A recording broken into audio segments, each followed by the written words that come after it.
in spite of several legislations to protect the manual scavengers to annihilate the entire profession, it still continues. It's wide. So her or his or them question is: did Ambedkar think of bringing a law to abolish manual scavenging during this time period that we are talking? Did Ambedkar also have a solution to remove the stigmatization of the Bhangi community and to eradicate manual scavenging entirely? Yes, Ambedkar actually was extremely frustrated with the existing system of sanitary labor.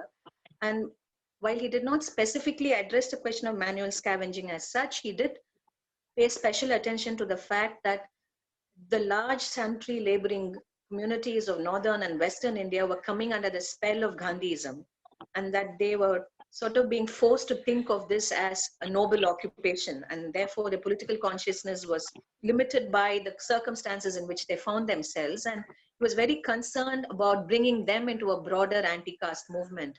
And how do you do that, and how do you work against it was a very important consideration for him. But he addresses stigma in a broader sense, not simply in terms of sanitary labor. That's one example. But stigma as in attaching itself to all forms of labor performed by those who are considered low in the caste order, particularly the so-called untouchables.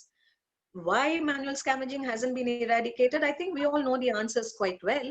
As long as we don't have to feel responsible for the rubbish and waste that we create, as long as we have this extremely alienated relationship to our environment because we think that there is a class of people who will take care of it, we are not going to be able to do anything even if you have a law. I mean, as civil rights activists, many of us know unless there is social recognition of a wrong, legal remedies cannot do much. So we really need to work on this. I mean, even something as simple as sorting out garbage at source, no middle class family is willing to do in India. So I think it's a, as Ambedkar would say, it's a caste Hindu question. It's not an untouchable question. Caste Hindus are hopelessly unregenerate. So we need to address them. Excellent. I think also, Ambedkar had given a speech on this, especially North India, and his wider support base, mostly that came from Rajasthan and Punjab, had a sizable population of Bhangis, and I think that is worthy to investigate. Baba Sahib dealt with caste and labor, but today's Ambedkarite political parties are stuck in caste and they do not pay much heed to labor. Labor is exclusive preserve of communists, and the reconciliation of these two hasn't come about even today. So he would like to have your comments. Maybe we need to think beyond terms like alliance and reconciliation, because it assumes that we are all in positions from where we don't have to move, that we could just come together from where we are.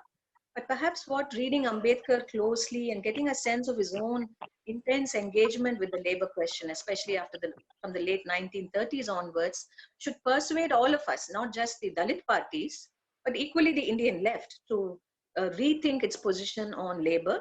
And I think the onus for me, at least personally speaking, is really on the Indian left, because I think it has more or less sort of spoken for the cause of the working class and for the changes in the what they call the mode of production.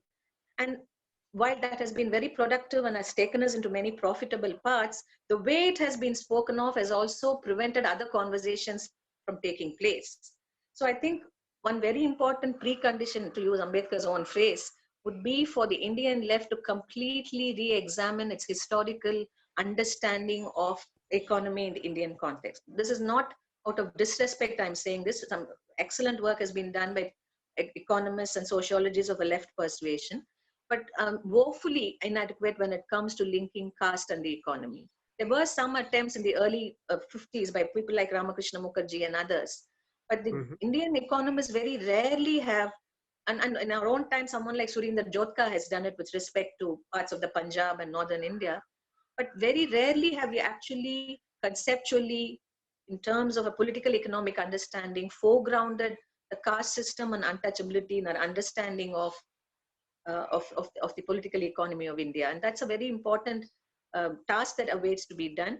I think in terms of the way in which, say, Dalits talk caste and communists talk labor, in practice, we know that's not true either.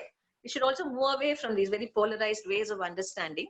Any labor organizer who works in a basti or in a rural part cannot avoid addressing caste. You have to address caste. But that also I mean, even if you were to organize a meeting, much will depend on where you will hold that meeting, whether it is in the Cheri or Maharwada or in the main village. These divisions still exist.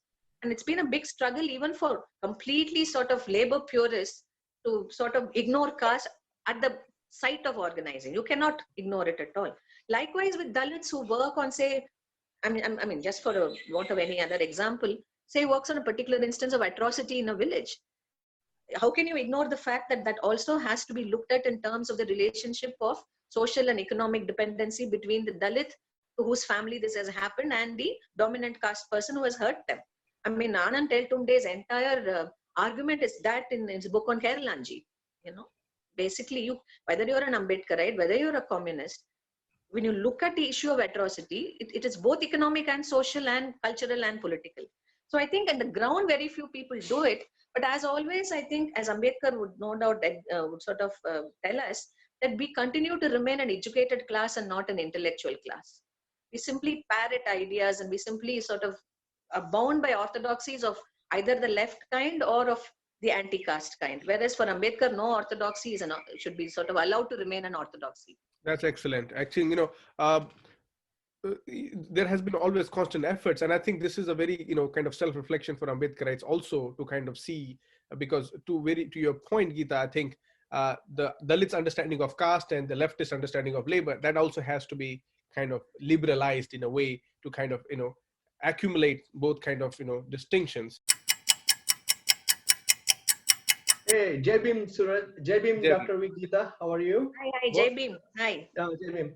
So my question is around the opposition put forth by Indian National Congress to Dr. Ambedkar when he was elected as the labor law minister in the Viceroy's Executive Council, and how they have made it a patriotic stance, and that's how they've always also oppressed depressed classes.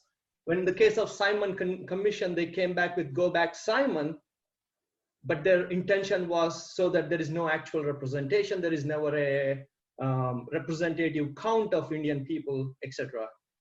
Similarly, they came up with Quit India movement, and for us lay people, when you generally read it, it feels like it's a patriotic thing. We want Britishers to leave and go, but actually they are protesting Dr. Ambedkar being elected as the labor law minister and putting forth all these labor laws and stuff, which actually affect them as the proprietors and the company manager, as the actual capitalists.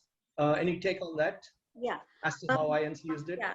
The three things here. I mean, I wouldn't sort of reduce the entire Quit India movement to them opposing what Ambedkar wished to do. The Quit India movement also fed into a lot of great economic discontent. We are only told about the political aspects of the Quit India movement, but India was also going through a very difficult time in terms of the economic lives of the people.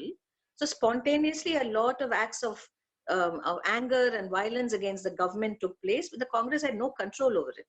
So I think people were also in resistance at that point in time. And that's the time when also you had the Pratik Sarkar, or the new form of cooperative and socialist government that was set up in Maharashtra, in Satara, Nana Patil and his group. So I think there were lots of things happening in 1942.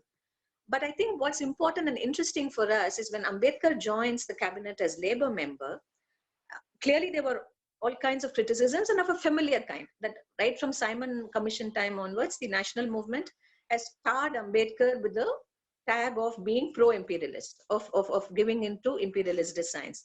And Ambedkar often says that they say this all the time, but I mean, I'm not even going to give it a moment's attention.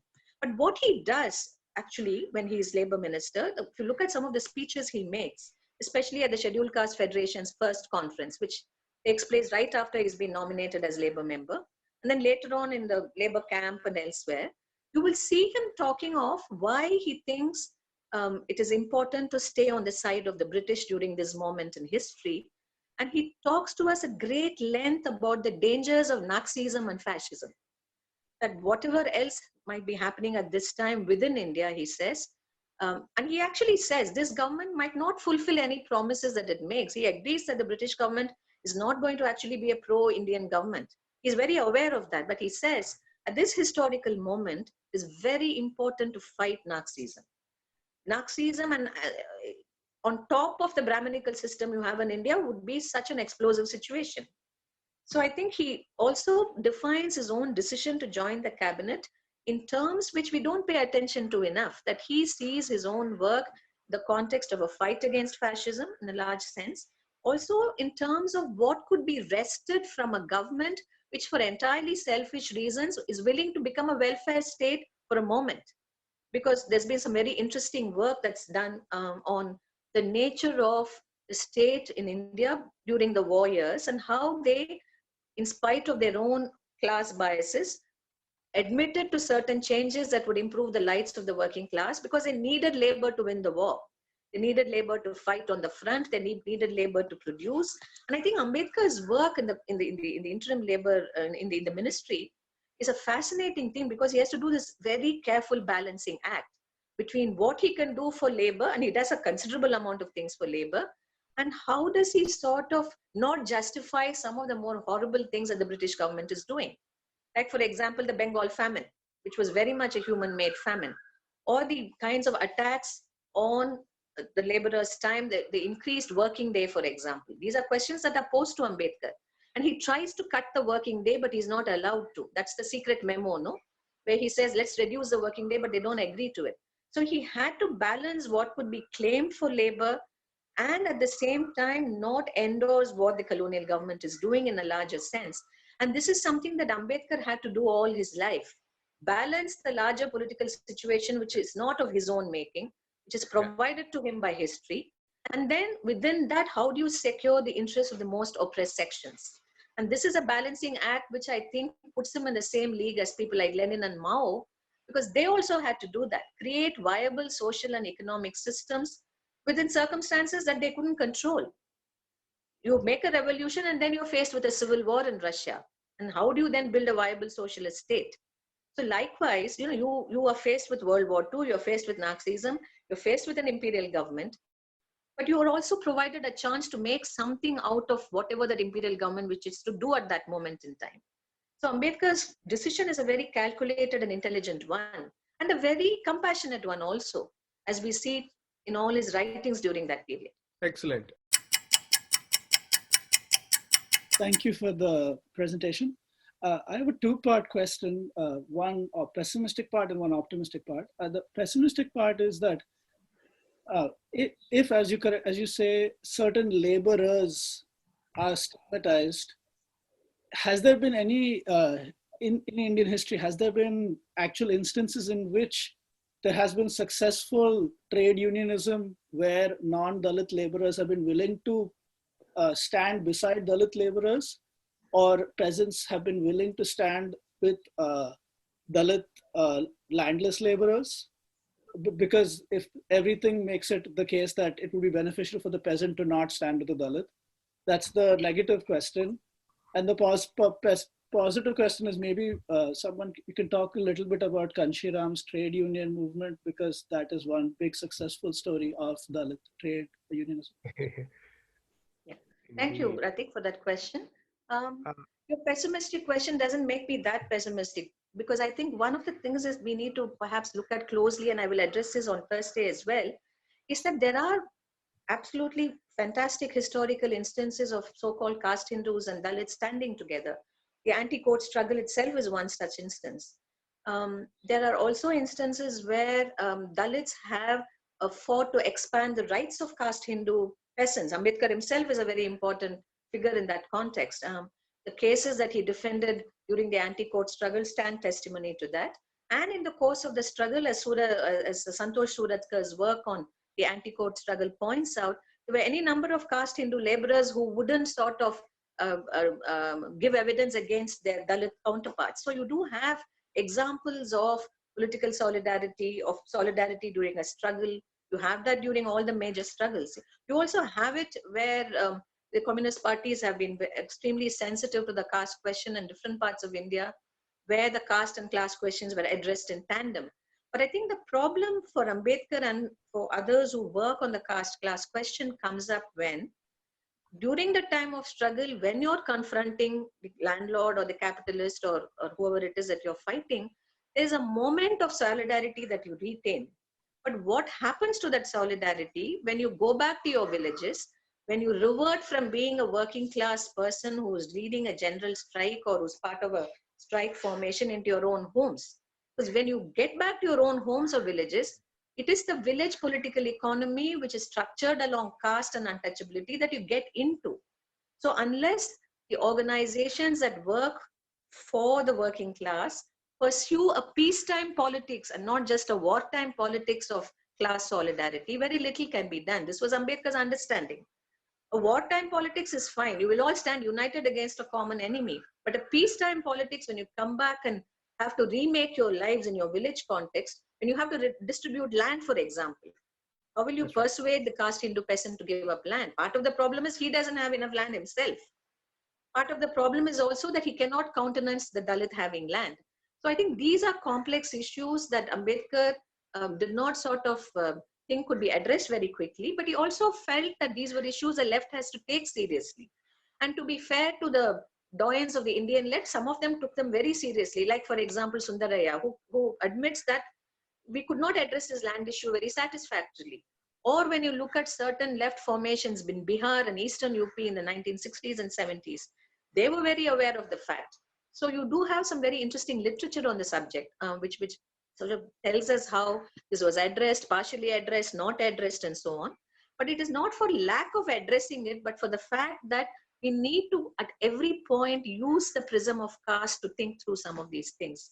And once you drop that prism of caste beyond organizing, we are not going to be able to address these issues. It is not that the communists did not address caste or untouchability related issues in their struggles, but once the struggles sort of reached a certain point of conclusion, how do you retain the centrality of caste and class as interlinked categories? In non-struggle times, how do you work? That has been a very big question for the left. And that is a question that Ambedkarites also pose the left, and in some cases the left has had to pose that question to itself. So this is how I would sort of understand your question, the pessimistic part of your question at any rate. And I think we need to rethink all these categories continuously, which is what Ambedkar himself tried to do in his life after the 1930s. So all his criticisms of communism notwithstanding, he did think of labor struggles as very central to his politics from the late 1930s. So that's a source of inspiration and importance for us to think through. So the second part of your question, can you just repeat it once more? So the question was about the success of Kanshiram's trade Yes. unionism and his organizing. I don't know enough about Kanchiram's movement beyond a very general sense of how it was successful, how Bamsev played a very central role in the organization of his politics. I'm very much a southerner that way.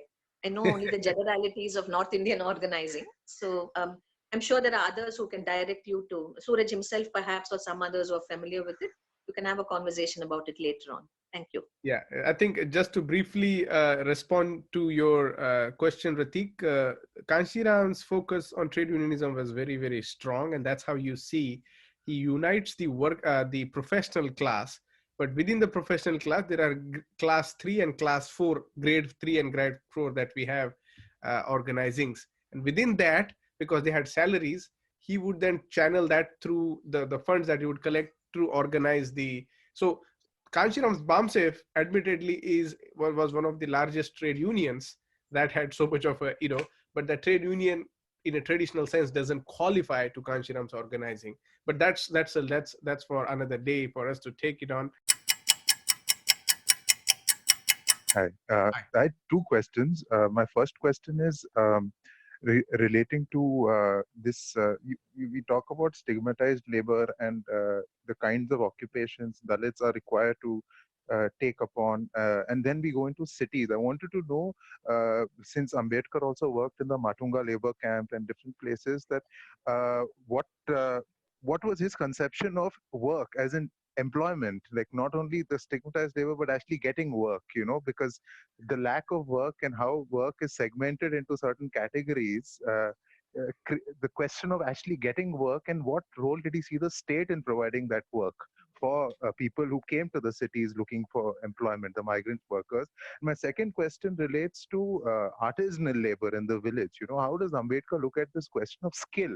If you're talking about caste, like how does this question of skill and artisanal labor allow, because the state conveniently creates this category of unskilled labor.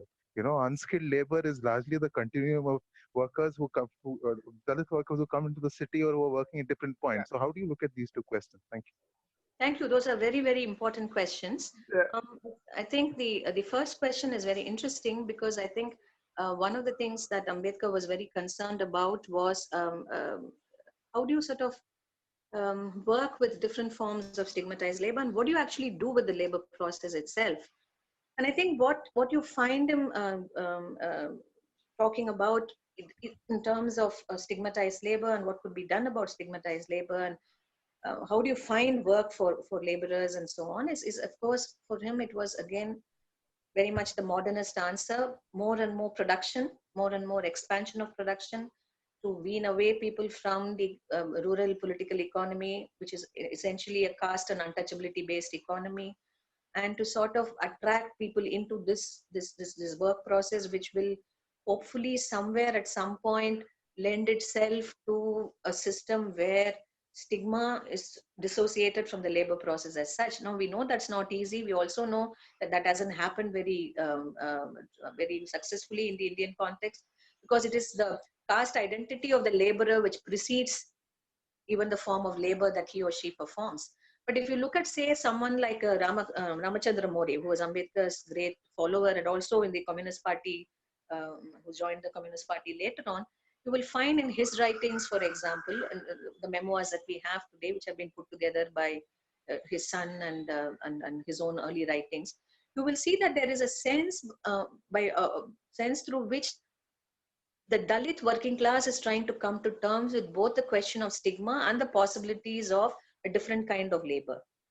And you will see how they are trying to traverse these two worlds in extremely complex ways, and what are their successes, what are their failures. Of course, More didn't write his memoirs beyond the 1920s, and we are left with his son's account of those days. But that provides us with a very nuanced sense of how do you understand what sort of freeing labor could the untouchables and other stigmatized communities perform within an economy, if you are going to detach yourself from a birth-based rural political economy. And I think More's writings are very, very interesting. And what we have, and I think there is a new edition of his writings by Leftward. Those point to some ways in which we can think about it. The other person, of course, who's talked a lot about the labor process and caste and production is Phule himself. Phule's Gulamgiri is a very good text to go back to look out, to understand some of these issues. Phule is very dense and rich understanding of peasant labor, for example, and how do you sort of rethink that peasant world from the point of view of equity and justice. That is also something that we can take back from if you go back to those writings. So it is in that sense that I would sort of answer the first part of your question, which I think awaits a very long and considered answer, which I'm not able to give you right now. But these are some loud thoughts, and maybe we can continue this conversation through other means. Right. Yeah. Yeah. So you are the second part. Sorry. I'm sorry. What was the second part? I'm just first was about job. Dominic, I also missed that. Can you? The second part was about how does Ambedkar look at skill, considering skill, artisanal yes. workers. Extremely important question. Yeah, thanks. That's an interesting question. Ambedkar actually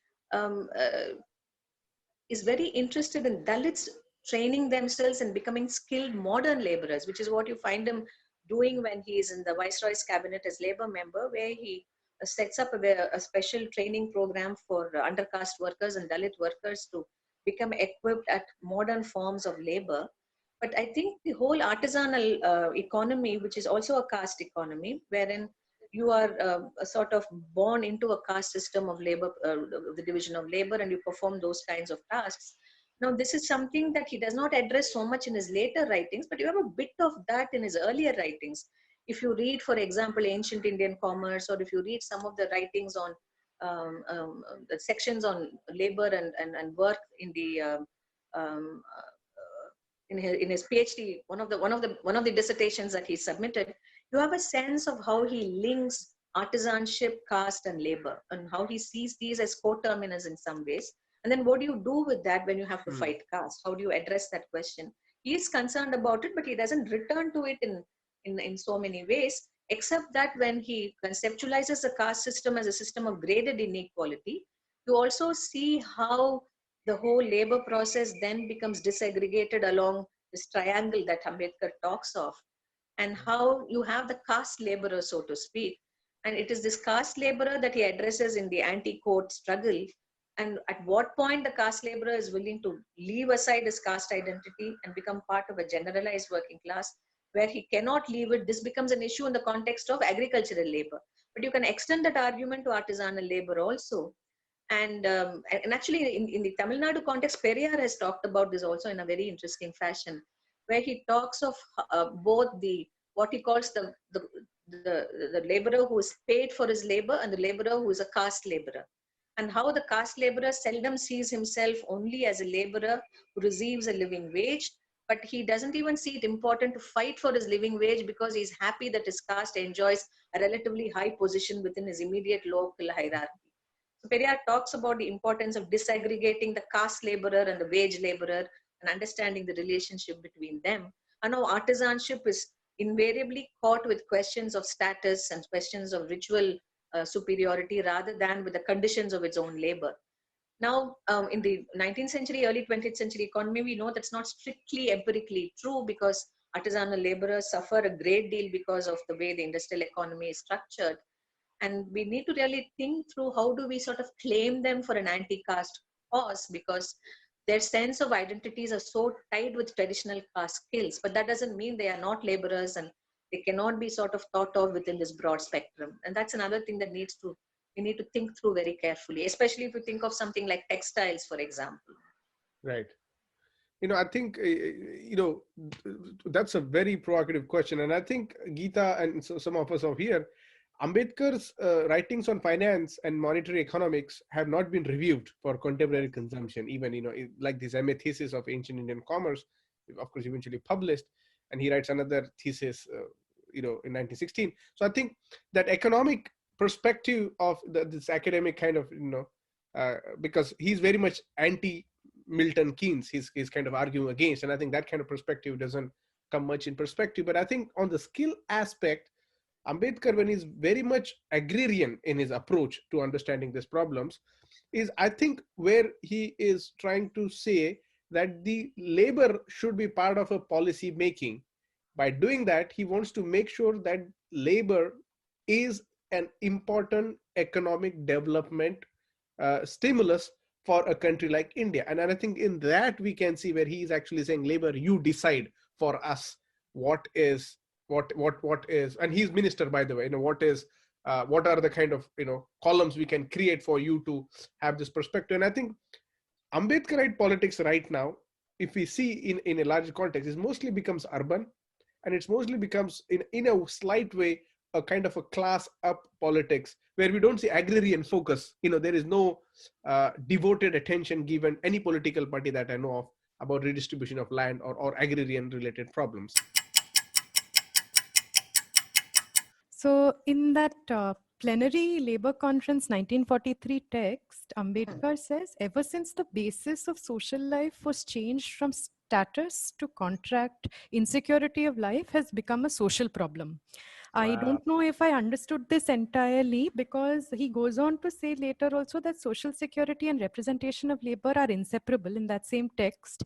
And in another text much earlier on, he's also arguing how the sacred, like the sanction to being denied accumulation of wealth to a certain group of people renders them precarious any which way, constantly, and in their laboring lives insecure. So how does he understand insecurity and security and precarity? That's one question. Yeah. And there's another question I had while reading the representation of that Mahar Vatan, this thing, the appendix to that, a lot of the list that you see of the kind of duties that the inferior classes are to perform. So a lot of it is also actually care work, reproductive work, and things like that. Yeah. And that Yeah. logic is borrowed even today when you have Asha workers, Mitanin workers, things like that, and Anganwadi Karyakartas as well, who get a salary of about, say, 2,000 rupees, sometimes to 5,000 rupees, where you're Yeah. actually doing care labor for all of society, but at a Right. highly subsidized, this thing, Right. increasing exploitation because female labor is that. So Right. I'm just thinking of a lot of some of the feminist movements in the 70s, which demanded, say, the wages against housework kind of thing, which in doing that also unpacked the economic relation here of how exploitation actually works, to call out difference, which actually Ambedkar also does very nicely, saying that you keep saying I'm calling out difference, but I'm doing that in order to prevent you from working an injustice on me. So Right. do we have any scholarship in the or any movement from which we can learn this in the particular thing of caste logic, how reproductive labor can be? Yeah. Yeah. Thanks, Shreya. That's a very, very important question. Let me see how I can do some sort of justice to it. One is, of course, I would like to connect both questions in some ways, because I think one of the things that Ambedkar does very tantalizingly when he talks of the movement from status to contract, which is a classic thing that you have in sociology, is that basically Ambedkar also in another, the same essay tells you that economic man is not yet born, if you remember, right? There is no economic person in India.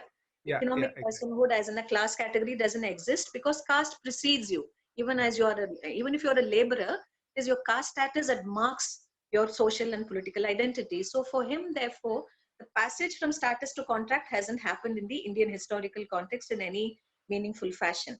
It may exist here, it may exist there, but it hasn't really, that whole journey hasn't happened in any meaningful fashion. Like, and I don't think it happened in any society in that classical a fashion. Even in England, where this whole passage can be mapped on somewhat, that didn't fully happen.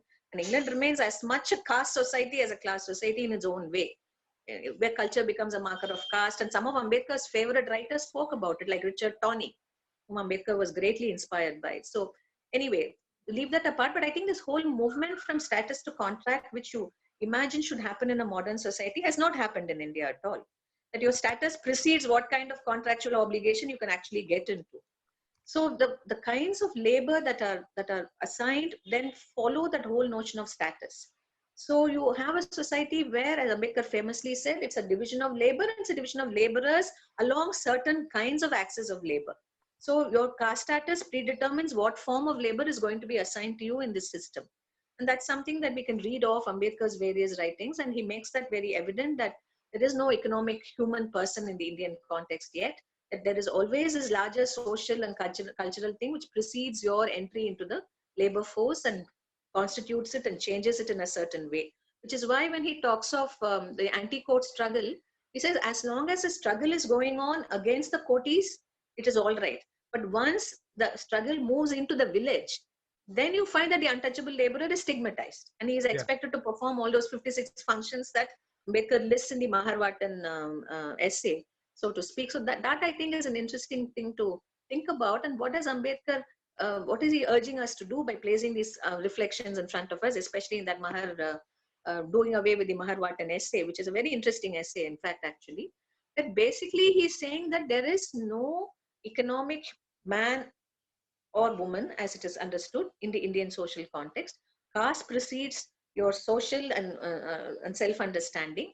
That labor, its sense of itself, the way labor is seen by others, is acutely shaped by caste. And that is something that we need to work with if you're interested in the politics of labor. So you cannot imagine just because you're in the laboring process, you've lost sight of caste, you've become decastified. That's not true. And that's something he will also talk about in 28, 29 when he talks about the textile workers' strike, right? The strike in the Bombay industries, where he says that what will Dalit laborers do in a system where there is already a division of labor based on caste, that you are only allowed into the spinning mills and not into the weaving mills. So all these questions are on the board, and it comes to the status and the precarity of Dalit labor itself and undercaste labor as such, because that is acutely shaped by the social relationships in which Dalits and the undercaste find themselves in. And your entry into the labor market is precisely via those sources. And that is something that modern labor historians have pointed out quite a bit, actually. Chandravarkar's work points that out in very profound ways. And the works of other historians who have looked at caste and class in terms of how the labor industry itself is organized, in terms of how capital works with these divisions. There's been a lot of very rich empirical and conceptual work along those lines. We are used to thinking of it in classic situations like leather, for example, which has always been a so-called caste task. But even in industries which are not marked so strongly by caste, you find caste and untouchability reshaping labor relations in very important ways. And this is something that we can sort of look at. Now, the second aspect of your question, the thing about care labor and how does one understand the reproduction of labor, which I think is again a very, very interesting question, because one of the things that is very evident in Ambedkar's understanding of labor itself is that the mechanism for the reproduction of labor is caste. It's something we mustn't lose sight of. How does labor reproduce itself? And as feminist economists have pointed out, and as feminists have understood at all times, the reproduction process is closely linked to the production process. And therefore, the home becomes the site of socializing you into a certain sort of production. But equally, the reproduction site is also the site for the reproduction of caste. So the laborer who is reproduced is both, to use Periyar's terms here, both a wage laborer and a caste laborer. And this becomes a very complicated issue as far as India is concerned, and even more complicated when you bring gender into the equation. Because gender is positioned in this very peculiar way where it has to both reproduce the conditions of labor and the conditions of its own inferiority and its own subjugation. So I think gender is very, and the care work that women do, it is very central to the maintenance of this unequal system of economy, but it is also care work in an everyday sense that it actually nurtures life. So I think these get to be very, very complicated questions when you bring in the realm of reproduction into the equation. And Ambedkar was quite aware of how reproduction and production are actually linked in any of these processes, which is why when you go through the Hindu code bill debates, you see him coming to reproduction from the point of view of the role of women within the family and the economy. And he means us to connect that with larger economic questions, which he himself couldn't do given the constraints of the legislative debates that he was part of. But I think there is enough in there for us to link some of these issues together, both production and reproduction, in very, very fundamental ways. Because I think what women are reproducing is a very important part of our laboring lives, which is a care economy, but within extremely unequal structures of production and production relationships. And I think that is something that we need to constantly think through and think about. And I think we really are awaiting a very important intervention in the realm of political economy, which will take on board Ambedkar's extremely complex and rich insights. And I think there is a movement towards doing that. I mean, Anand Teltumde himself started some of it. Suraj has been looking at it. There are other thinkers and writers, especially some feminist economists who've been looking at some of these issues from the point of view of reproduction. And we need to sort of pull all these things together within the broad anti-caste politics that and the sort of socialism that Ambedkar himself favored. And I don't know if I've answered everything of what you wanted, Shreya, but these are some loud thoughts. Thank you. The question was so I mean, the questions are so fabulous that it takes a separate lecture to address, because they are so rich and having so much of a deep nuance. My question has to do with the election manifesto, specifically the part where Ambedkar says, for the purpose of reducing population, the party would not hesitate to advocate more drastic methods of controlling it. And I'm wondering... Of birth control. But specifically he says that for the purpose of reducing population, the party would not hesitate to advocate more drastic methods of controlling the population. What is he referring to there? Ambedkar was actually very concerned about the whole process of caste reproduction, which is, of course, something that afflicts the working classes more than anyone else, because there's a whole question of poverty, and there's a whole question of being born into poverty over and over again, and into caste stigma and into untouchability. So he, like many of the anti-caste thinkers of his time, viewed birth control as an important instrument of regulating your own life, so that you could sort of then retain some measure of autonomy in how you conduct your political and economic lives. And this was so with the Tamil self-respect anti-caste movement also, where birth control was advocated as a deeply feminist measure, and where women should have the ultimate control over their wombs. In fact, the title of a book that Periyar wrote was Womb Control, that women exercise sovereign control over their wombs.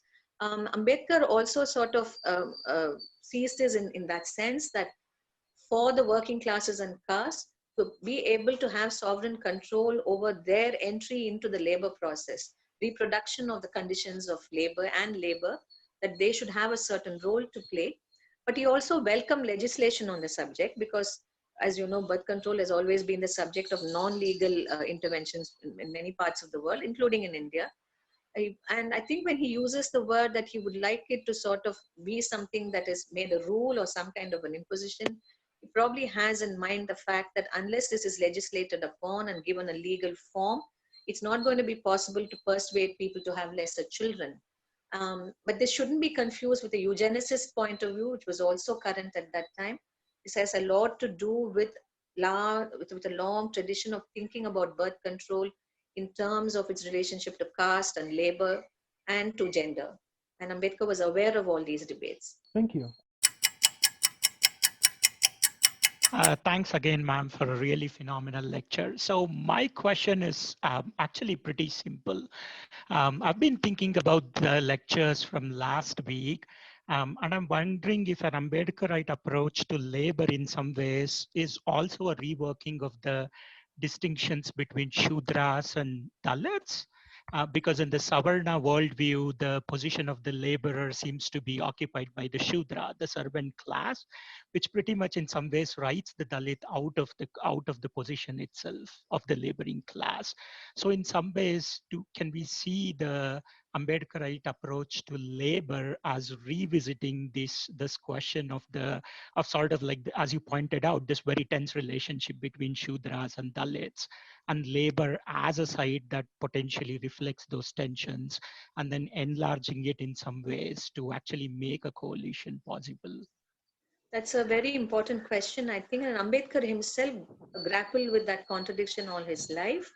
And at several levels, he grapples with it. But I think one of the things Ambedkar does, and which is contrary to the way we use the word Savarna today, is that the Shudras were part of the Savarna grouping of communities for Ambedkar because they were touchables. The untouchables, of course, were untouchables. So I think that grouping, which has immense social consequences, especially in the realm of reproduction, because even one can allow for the possibilities of marriage and other affective ties amongst the Shudra caste, but when such ties come into existence between Shudras and Dalits, to this day we know the sort of social struggles that are required to keep those options open, right? We know those stories. So I think Ambedkar's understanding of caste in the realm of reproduction becomes very, very important. That caste is an identity that circulates equally through reproduction, while it is structured in a certain way in the realm of production. So I think, therefore, for us to sort of understand this from an Ambedkarite perspective, what is required? I think there are many things that are required, but some things that we may want to think through is that what are the conditions under which Shudra and Dalit laborers will come and work together for a common cause? And what are the conditions in which this unity becomes very difficult to maintain or sustain? Does it happen when you return to a local village economy where local notions of status matter? Does it matter when it comes to reproduction, when it comes to social relationships, intimate relationships between Shudras and Dalits? These are things that we need to think through at one level. At another level, it also has to do with the fact of what is allowed to you in the society in a conceptual, philosophical sense, and what is disallowed to you. Now, Dalits, of course, have been at the receiving end of a great deal of disallowing, that they cannot do this, they cannot have this, they cannot dress this way, they cannot be that way, many of which perhaps don't exist in quite the same way. But as Dr. Balgopal often used to say, it's still a struggle for you to access what has been deemed unavailable to you, right? So in that sense, Dalits continue to struggle to access a great many social resources, goods, and so on. For the Shudra communities, which are very diverse and very different across different parts of India, there are problems of access still when it comes to production, when it comes to education, which is linked to production and so on. But I think in many, many local contexts, access to social goods is far easier than it is to Dalits. And then sometimes there is a tension that emerges between a Shudra's access to social goods, like say entering a temple or cultural goods, and say losing control over an economy because Dalits are relatively more independent than ever before. So that is a classic situation for a caste riot in many parts of India, because Dalits are not willing to be part of this coercive economy. Shudras continue to retain control over social goods, and that sets up a very interesting tension, not an interesting tension, a very murderous tension in many ways. So I think these are very complicated issues that exist between the Shudras and the Dalits. And the third thing, of course, is that the sort of work that has happened within Dalit communities because of Ambedkar's own work, his own personality, his own rich writings, though they have the potential to address some of the tensions within the larger group, amorphous group of the Shudras, which comprise both laboring castes and owning castes and many other castes in today's context, that whole disaggregation of the Shudras into these very many sections has not happened because the Shudras feel themselves to be one against the Dalits in particular local political context. And this is, of course, the politics of the SP and the BSP in Bihar, if you like to think about, in UP, you like to think of it in that fashion, or the kinds of tensions that have emerged between, say, largely agricultural caste leaders of even the left, the parliamentary left, like the Kammas or the Reddys in parts of Andhra Pradesh, and the largely Dalit agricultural laborers. The tensions within the left have also pointed this out to us. So I think these are very complicated questions in the Indian context, and Ambedkar's thought world opens up the possibility of thinking of them in a fraternal way, because Ambedkar never lost sight of the fact that even if the Shudras fit into the Savarna category, as they would, that their lot in society and in historical terms was extremely problematic, and it left the Shudras at the receiving end of caste injustice. But rather than ask the Dalits to reconcile to a large Shudra presence, he insisted that Shudras democratize themselves. And I think this lesson hasn't, or this argument hasn't really been taken on board by, say, peasant movements or by communist movements to the extent that it could have been. And I think that is the real richness of Ambedkar's bequest to us, because he does not think that the Shudra Dalit alliance is doomed, but he thinks any sort of coming together has to be on the basis of the Shudras realizing their position within the caste economic order and consciously choosing to stand with the Dalits, which in some cases communist groups have done, but not in all cases. And I think these are questions that we need to sort of continue to think along Ambedkarite lines. Thank you so much. Wow. This was a great session. Before I hand it over to Karthik, I just would like to offer my set of thank you. And I think there are some also questions we'll address later, but I think the question of Ambedkar and labor is something that has been constantly been contested for so long, as after even Ambedkar's death, his position of labor. And I think it's very good that we are constantly revisiting. And I think this revisiting will also offer us to reimagine our own status quo in the hierarchy of a caste, and alongside that we have a class. Ambedkar's primary nexus of looking at working class and poor people through a very different lens, which we are not used to, especially in the Western universities, is something I think we need to revisit, because Lenin's formulation, not only of reorganization state, but also maturing Marx in a very local context. That's what Gramsci was also constantly hinting at. I think that did not necessarily happen in the Indian context. The indigenous Brahmins became the interpreters of, again, Westphalian conceptualization of these issues. Thank you so much, Dr. V. Geeta, for this very scintillating lecture.